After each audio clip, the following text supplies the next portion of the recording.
Yesterday and before, welcome back. Any new faces, welcome. It's a pleasure to be with you this afternoon, and I'm going to talk about something today that I happen to enjoy very much because it's sort of a nexus between two areas about which I'm very passionate. One of them is Torah, and one of them is leadership. Over the last few years, I have moved more into the space of executive coaching and leadership coaching, trying to understand what leadership is and how we do things as leaders, really primarily in an organizational sense, but in many senses, in a family context, and even leaders of ourselves. And that's perhaps the most important area for so many of us. And when I think about leadership in Torah in particular, or in Tanakh, I cannot think of anyone more, how shall I say, better equipped, so to speak, to serve as a role model and as a guide than Moshe Rabbeinu. Moshe Rabbeinu, as we know, was a leader of the Jewish people at a pivotal time in Jewish history. The Jewish people had just been experiencing, not for a short period at that point, but for quite some time, really since the death of Yosef's brothers. The final brother to die was Levi, and since the death of Levi, we see Chazal tell us that Paro, the leaders of Mitzrayim, had progressively made life for the Jews more and more difficult. They had begun the enslavement process, and Moshe was brought in by God in order to help to solve this problem. And so Moshe plays a very pivotal role, not just in terms of his role as a great person and as a great teacher of Torah, which is also very important, but as a great leader of a people who desperately needed strong leadership.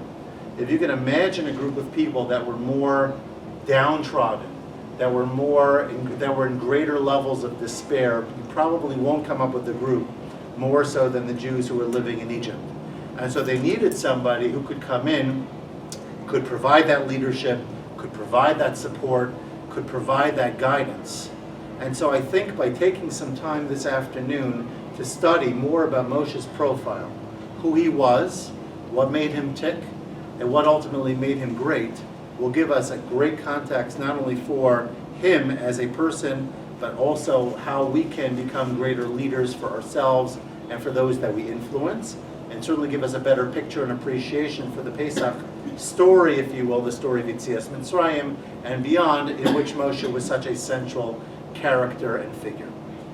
Okay, so where do we meet Moshe Rabbeinu at the beginning? What's our first encounter with Moshe?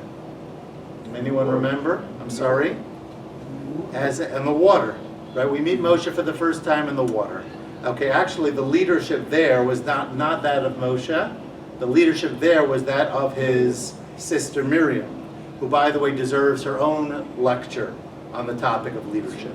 Miriam may have been the greatest female leader in Jewish history, for reasons we can't get very into today, but we do know that, for example, that Miriam was very influential in terms of her parents' own decision. That Amram, who was Moshe's father, Miriam's father, Aaron's father, he had been the leader of the Jewish people in the previous generation. He had, out of despair, knowing that Paro had decreed that all of the firstborn boys needed to be thrown into the Nile River, were turned into bricks, the whole terrible story that we're well aware of, he decided that husbands and wives should separate. There should not be any fulfillment of the mitzvah of pru uravu, of having children, because having children would only bring death to the world. And Miriam said to her father at a very young age, Abba, Tati, you're worse than Paro. Because Paro's decree was for the boys, and your decree is for everybody. And so Amram heard her musar, and he got back together with Yocheved, and the outgrowth of that, directly for their family, was the birth of Moshe. And so Moshe was a special child. He was born, Chazal say, with a bris milah, but that's not important for our conversation at the moment. And he's there in the reed basket, and ultimately what happens to Moshe as a result of that incident? Does anyone remember? What happens directly? He winds up, yes, he's discovered by the princess, the daughter of Paro, and eventually he winds up being raised in Paro's own palace. Can you imagine the historical irony of that? That there was this tremendous desire to wipe out every Jewish child, because Paro's astrologers had told him, they had foreseen that there would be a Jewish redeemer. And they weren't sure exactly whether he'd be Jewish or he'd be Egyptian, ironically for this reason, because Moshe had qualities of both in a sense. And ultimately Moshe Rabbeinu would be raised in Paro's own palace. Now think about it like this. Imagine if you are a child who is raised in Paro's home, and you have the benefits of living an aristocratic, noble life. You have all the benefits of that, completely, and unfortunately, your cousins and aunts and uncles and other relatives, maybe more distant, they're all out there working the cities and working the fields and doing all the slave labor, but you don't have to deal with that. If you were like me, you probably would say, I'll just leave it alone. I'm going to enjoy the good life, right? I'm not going to mess with things. But that's not what Moshe did. Time and again we see that the Torah tells us that Moshe went out. Moshe went to look upon the welfare of his brethren. And in fact, that's where Moshe's life turns dramatically, because it was in an incident where a Mitzri was abusing a Jew, that Moshe intervened and eventually struck the Mitzri, causing the Mitzri to die. And that's what caused Moshe to have to flee. And Moshe leaves the land of Egypt and runs for his life and eventually settles in a different land completely. And that land is the land of Midian. And we're going to talk about Moshe's experience in Midian soon. But just to capture the essence of this moment in time. He's a young man. He has everything made for him. He doesn't have to deal with the difficulties of the rest of the Jewish people. At the time we can call them the Hebrews or the Hebrew slaves. And for those of you who were not present when I mentioned it the other day, just briefly, so you understand historically why it is that Jews are oftentimes referred to by different titles. We are originally called the Ivrim, Avram HaIvri. We're called the Hebrews. Hebrew comes from Ivrit, right? Same wording, same language, because it means la'avor, to pass. Eventually, the Jews take on the title of Israelite. Israelite is representative of the Jews who live in the kingdom of Israel. And eventually beyond that, when the northern kingdom was defeated and was exiled, and we became a smaller group of people, we were named after the prominent Shevet, the prominent tribe of the Jews that were left, which is the tribe of Judah, which is where the name Jew comes from. And therefore any variation, Yid, Yiddish, Jew, Jewish, it's all the same idea. It all relates to Yehuda, which is a fascinating idea. Yehuda was one of the great leaders of Jewish history, and his children became the kings, at least initially. David HaMelech and Shlomo HaMelech and their children all the way through the end of the first Beis HaMikdash, and eventually Mashiach will be Mashiach ben David, the one that will redeem us in the complete sense of the term. So this Moshe Rabbeinu, who had complete ability to step to the sideline and not get involved, chose the opposite. He proactively determined that he had the capacity to make a difference. He knew of his relationship with Paro. Maybe he felt that he could do something to alleviate the burden, to alleviate the suffering, to alleviate the difficulties. And we see that from time to time. Stories during the Holocaust, for example, of people in Europe, of people here in America. They didn't have a lot of power. They didn't have much political influence, but they didn't stop. They kept working. They did what they could. They got in contact with important people. They sent packages. They raised funds. They did whatever they could do in order to make a difference. And Chazal tell us, anyone who saves one life, it's as if he saved the entire world. So we never know the impact of our behaviors and our decisions. And it's important for us to consider just how significant that is. So, by the way, is everybody okay? The volume from that is not too disruptive? If it is disruptive, you can ask them. There are some children watching, and you could ask them to lower the volume. So if anybody wishes to do so.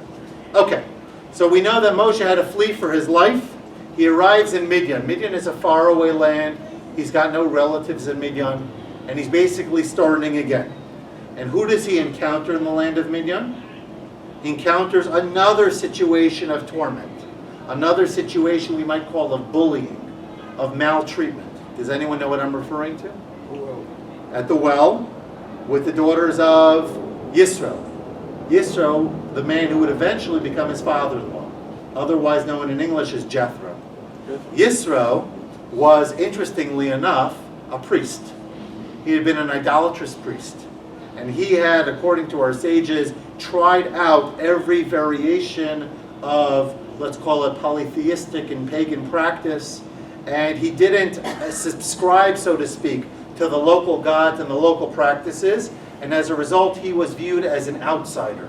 And so Yisro's daughters, I don't know why he sent them instead of himself, but he sent his daughters to tend for the family flock at the well, and they repeatedly went through various forms of abuse at the well by the local shepherds.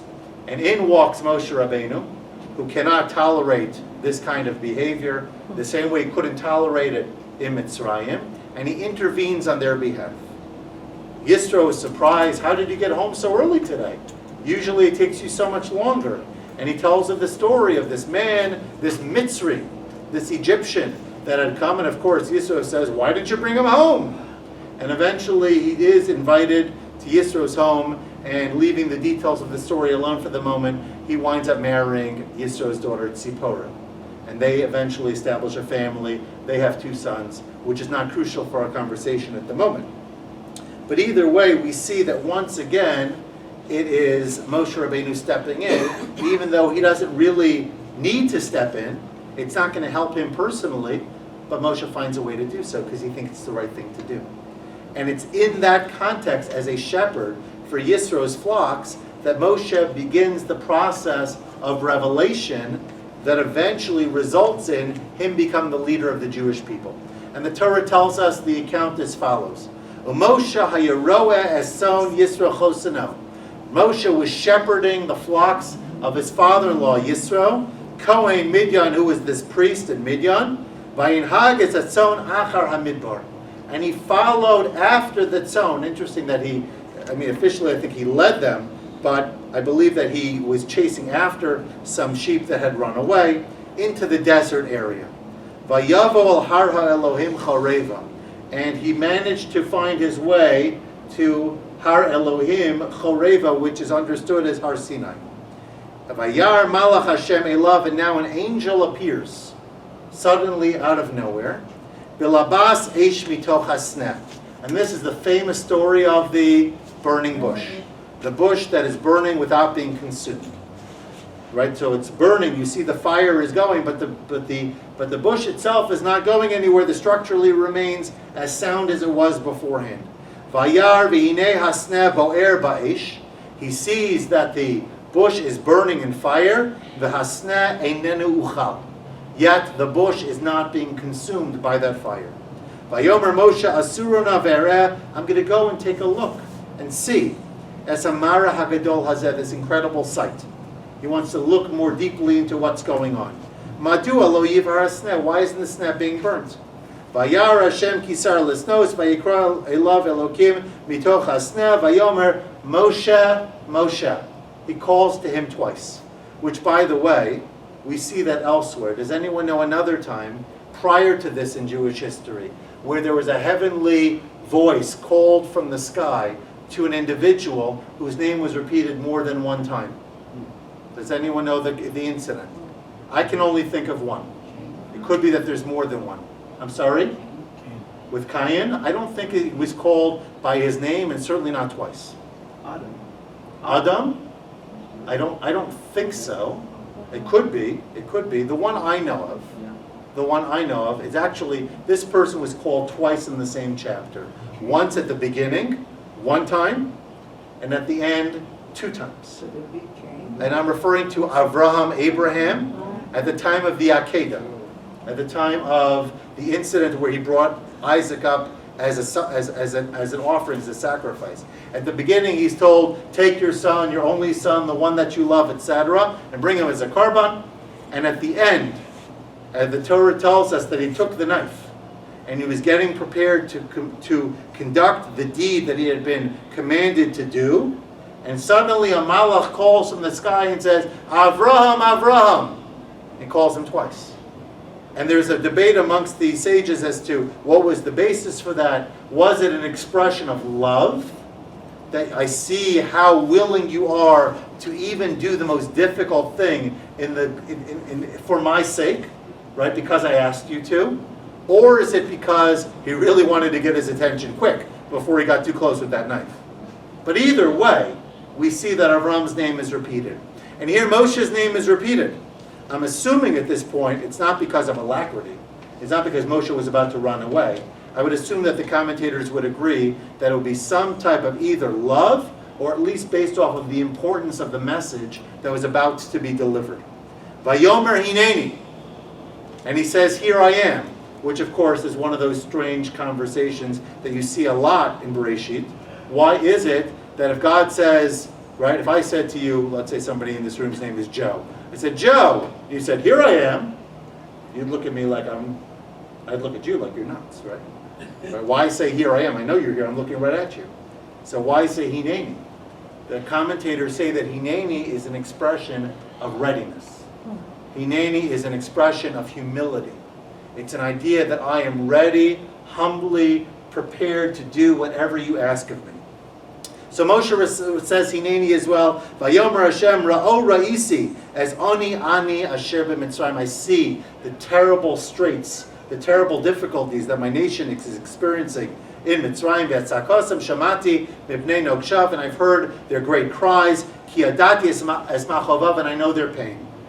Ve'ered latzilo miyad Mitzrayim, and I went down, or I wish to go down to save them from the hand of Mitzrayim. And eventually he says, Va'ata lecha, and now go. V'esh lecha al Paro, and I will send you to Paro. V'hotzeis ami b'nei Yisrael mi Mitzrayim.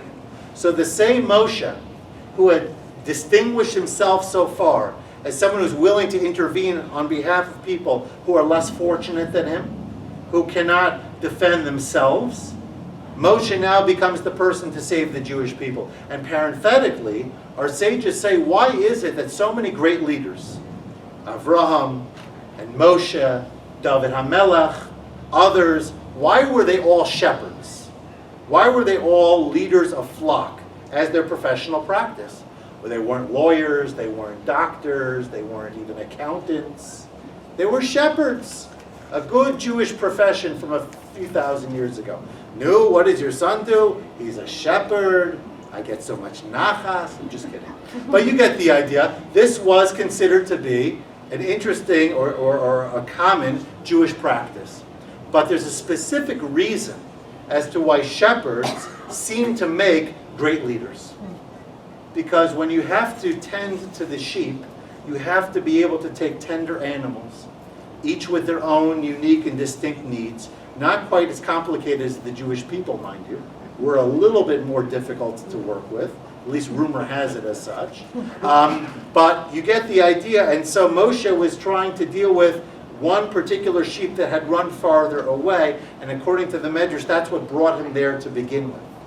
And when Hashem saw the compassion, when Hashem saw the reliability and the trustworthiness of Moshe Rabbeinu, that he wasn't going to even let one sheep get away, and he was going to be accountable for everything, then Hashem knew that he was the man to take care of this most difficult project, the hardest task, I think, anyone has ever been asked to do, certainly in the context of Jewish history, which is to lead a Jewish nation out of slavery against an oppressive force, the strongest army, and the most civilized nation in the world, and to lead all of those people out of that servitude and that depressive state and get them not just physically out of Mitzrayim, but spiritually and emotionally out of Mitzrayim. And that perhaps is his greatest challenge, as we will see. The fact that he's constantly dealing with a slave nation that has a deeply embedded slave mentality.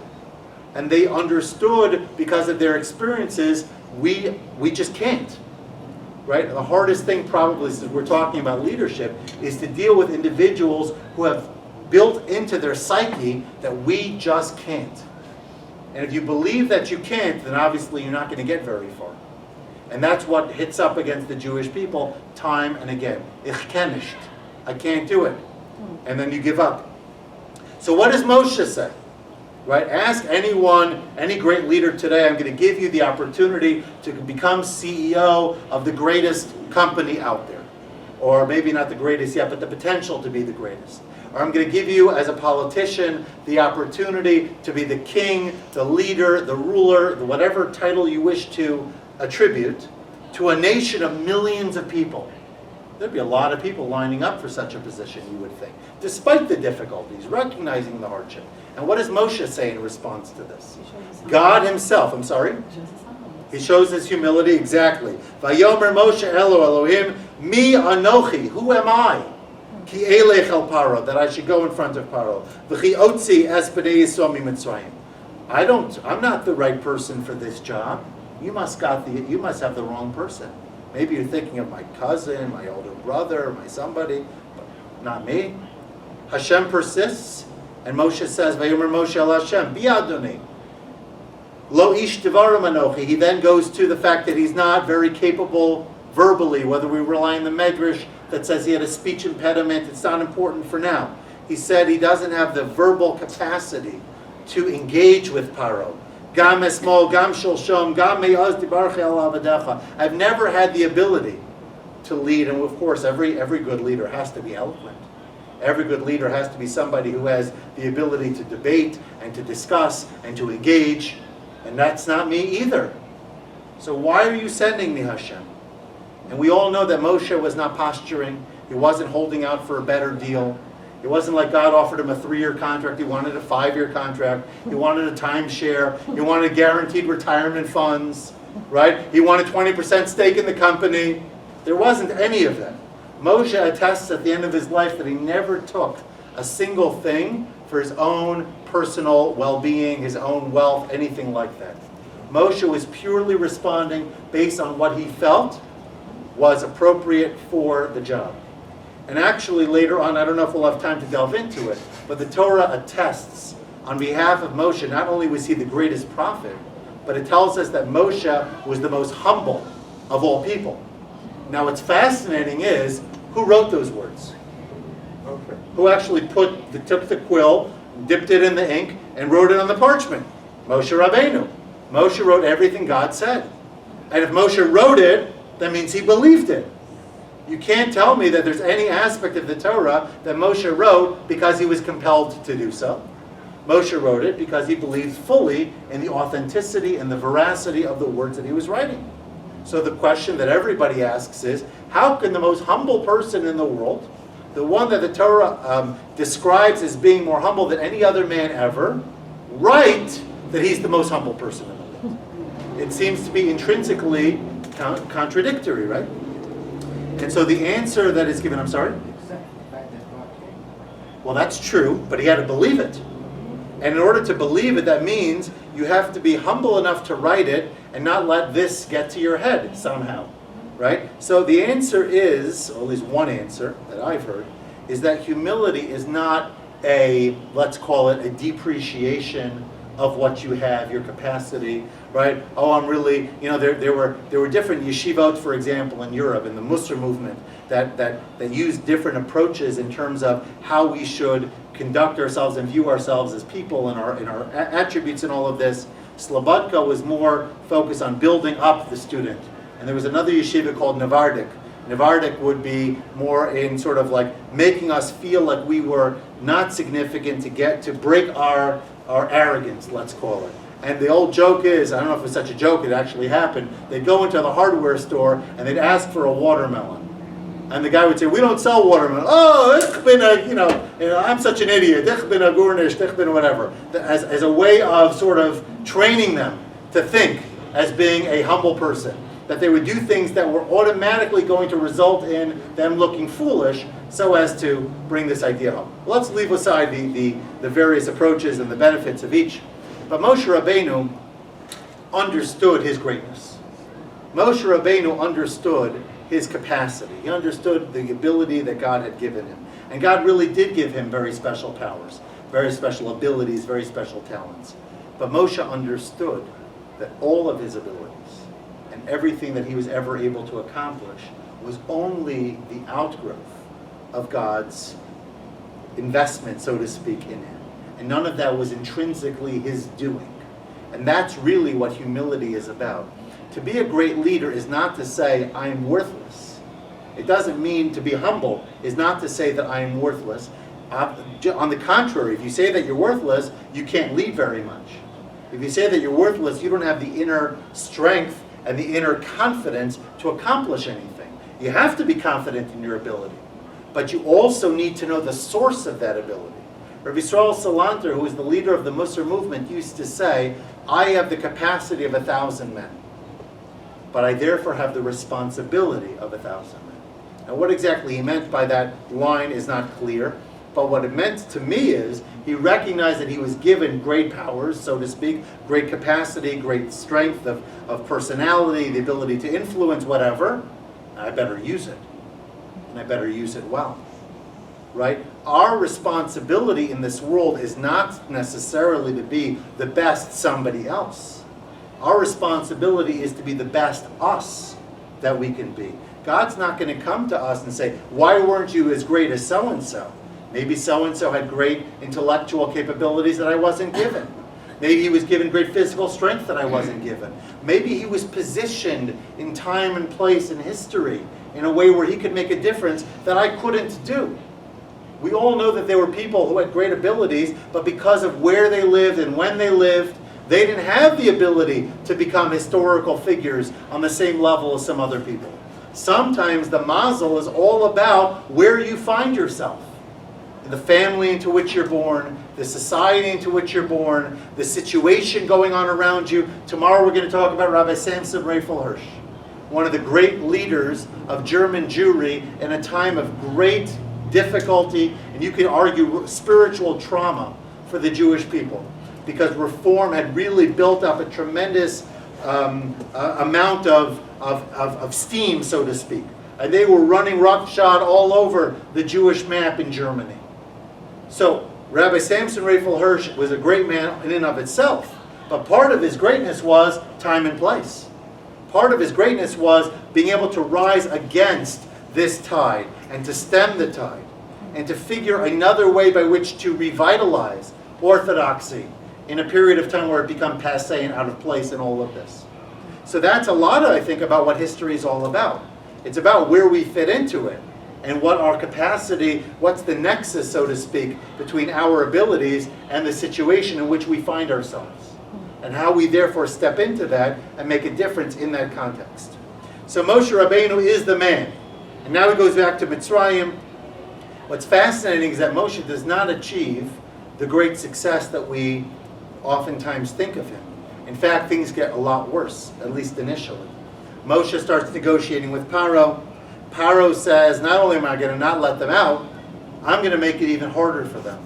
So originally the Jews, all they had to do, they had to take existing straw, maybe even bricks, I forget exactly, and then they had to take them and they had to carry out the building process. Building the cities of Pitom and Ramses and other things.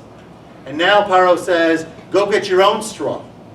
And so on top of everything else, they now had to deal with collecting the raw materials, fashioning them into the bricks, and eventually utilizing them for the building process. And if they fell behind, if they were unable to keep the quota of yesterday, they got beaten for it. And so the Jews complained to Moshe, you've made it worse, not better. And Moshe turns to Hashem. He says, I don't understand. Vayashav Moshe el Hashem vayomer. Hashem, lama hariosa la'amazeh. Lama zeh shalachtani. Why have you made things so terrible for this nation? And why did you send me? If my participation in this process is making things worse, I don't want to be here. I'm only here because I want to be able to be helpful. And Paro eventually Hashem says, it will turn better. But Hashem had warned him.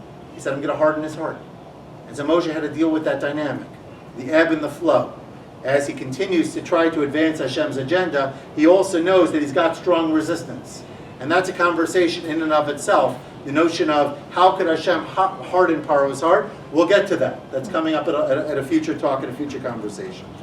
Now, some other leadership qualities of Moshe, besides for his humility, besides for his willingness to step into difficult situations, besides for his willingness to confront God himself when things aren't going well and say, why did you do this? Why are you making it worse for your own people? We see other qualities of Moshe that are worthwhile to note. Again, focusing on Moshe as a leader. Number one, Moshe is more than happy to share in the limelight, in particular with his brother Aharon. In the first few plagues in particular, we find that Aaron is the one who smites the water. Aaron is the one who hits the dirt. Now part of it is because Moshe had been saved by these things, and you have to show Hakaras Hatov, which is important. But Moshe had never had an issue with involving Aaron, his older brother, and in fact he probably felt bad that Aaron, who's older than him, didn't get this position. And he negotiated originally for that purpose. Ultimately Hashem had chosen him. We also see that Moshe is very patient by virtue of the fact that he knew that he had a long process in front of him, as we mentioned before. Va'ani yadati ki lo yitein eschem melech Mitzrayim lahaloch. Hashem said, I know that the king of Mitzrayim is not going to readily give up the Jewish people, v'lo biyad chazaka, if not for me ramping things up, so to speak, and using a mighty hand. So Moshe, you need to know that this is a process. And most leaders who go into difficult situations ought to know, they should know, but sometimes they only find out afterwards, change is a difficult thing.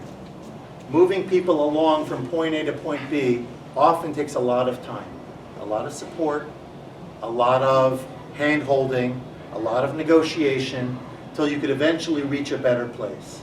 And so Moshe went into the process, while he was upset that things had gotten worse, he was also willing to be patient enough to see the process through.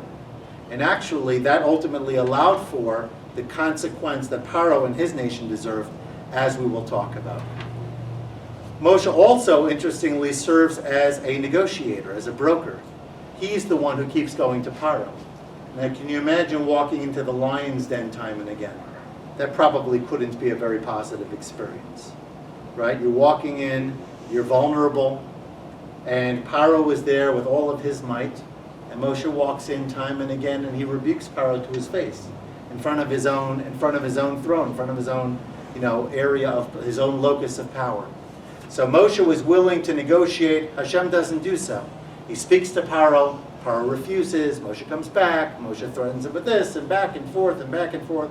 And Moshe does all of these things on behalf of his nation.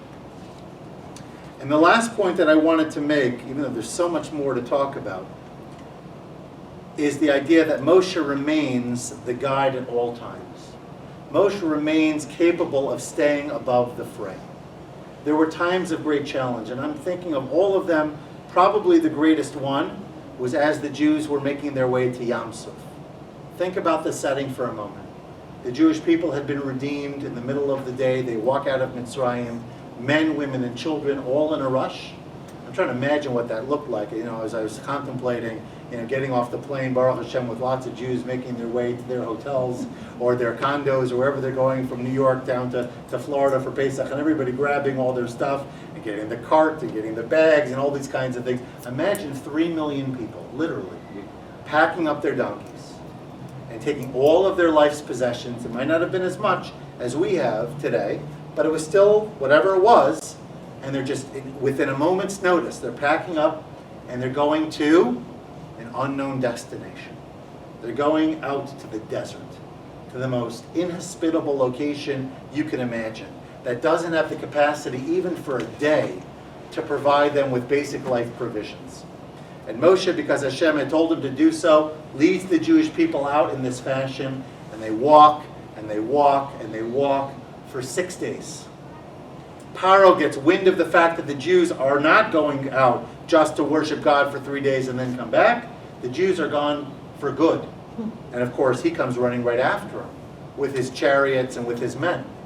And there Moshe Rabbeinu is standing at the banks of Yam Suf, and he's got all of these people, the most vulnerable people. And even if you follow the explanation that Vachamushim, which describes the Jewish people at the beginning of Shalach, means that they had weapons, I can't imagine that there were much of an opposition, let's call it, or a potential opposition to Paro and his trained soldiers. And everybody's scared, and everybody's nervous, and they see the water in front of them, and they see the Egyptians behind them. And they're all worried what's going to be. And Moshe Rabbeinu remains strong and resolute. despite the difficulties that he's facing. Vayomru el Moshe hamibli ein kavarn b'Mitzrayim lekachtanu lamus b'midbar. You've heard this one before, right? There weren't enough graves in Egypt. There weren't enough graves in Egypt. You could have let us die there. A peaceful death. Okay, we were slaves, but we got used to it, right? It could be worse. Could have just let us die in Egypt. Mazo sasisa lano. Imagine this. These ingrates. Think about it if you're Moshe for a second. I just defeated the Egyptians. I just conducted the 10 plagues. I just brought a whole slave nation out of Egypt. Obviously, God was behind all of it. But look at all I've done for you. Look at all Hashem has done for you over the last few things. And immediately you come to the first moment of crisis. And what's the response? You had to do this, Moshe. Bring us all out here to die. Mazo sasisa lanu. What did you do? Lo tzianu mi Mitzrayim. Hello, zeh hadavar shadibanu elechem Mitzrayim lemor chadal mimeno v'navtem Mitzrayim. Leave us alone. We're happy to just be slaves. This is what the people say to him.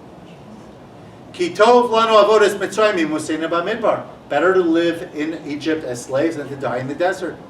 Vayomer Moshe Elohim. So what does Moshe respond? Al tiro.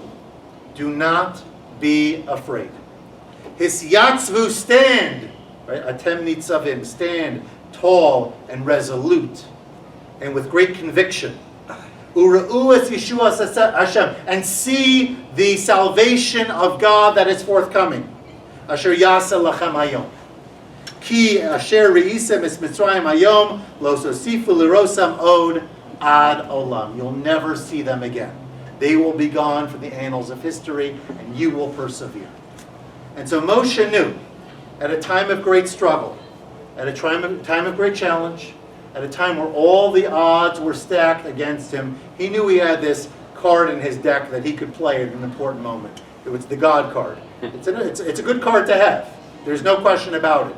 But Moshe understood that this moment was not a moment for panic. This moment was not a moment for regret, for turning around, for changing our minds. A great leader knows that there are going to be challenges along the way, and sometimes it gets worse before it gets better. But if you're firm in your convictions, if you understand that this process has to happen for whatever the reason, and of course every setting and context are different, but if you understand that this is the natural course of events that must occur in order to achieve the outcome that you aspire to, a great leader will know how to encourage and motivate and inspire his people to keep going, despite the difficulty of the moment, because he's able to see beyond the moment. And that's often what leadership is about. It's about the capacity to see beyond the here and now, to look past the crisis, and to see the great outcome that you will get if you just push a little bit harder. And so there's so much more to talk about Moshe. We all know Moshe is the greatest leader and teacher of the Jewish people. He's the one that brought the Torah to us. A study of the chapter, I think it's Lamed Beis 32 of Shemos, to me is a clinic in leadership, where Moshe is up on the top of Mount Sinai, and God tells him that the people have sinned with the Chet Ego, and how Moshe responds and advocates for the people, and yet at the same time he holds them responsible for their behavior. A tremendous situation in and of itself to deal with what we might call crisis management. Moshe is a classic, I don't want to say artist because that's, to me, it's a minimizing term. But Moshe is a great leader in even the most difficult situation where Hashem is angry and God is saying, I'm going to wipe them out, I'm going to start again with you. And Moshe says, oh no, you're not. We're going to continue to have Klal Yisrael, because if they couldn't survive with the 3 pillars of Avraham, Yitzchak, and Yaakov, they're not going to survive with the one leg of Moshe Rabbeinu. And so he advocates on behalf of the people because he believes in who they are. And he believes in his mission not to be instead of his people, but to be the leader of his people. And he holds on to that to the very last day. And so if we can hold on to some of these ideas of what it means to be humble, what it means to be committed, the idea that if you are focused on the task, you will eventually achieve great things, then hopefully all of us can gain inspiration from Moshe and utilize that inspiration, whether it's back in our workplace, dealing with our families, involved in our community, or perhaps just for ourselves. And to realize that the great character is such an important aspect of leadership. And those who are blessed to have and to develop that character really are able to be that much more influential to the people that they lead. A good movie.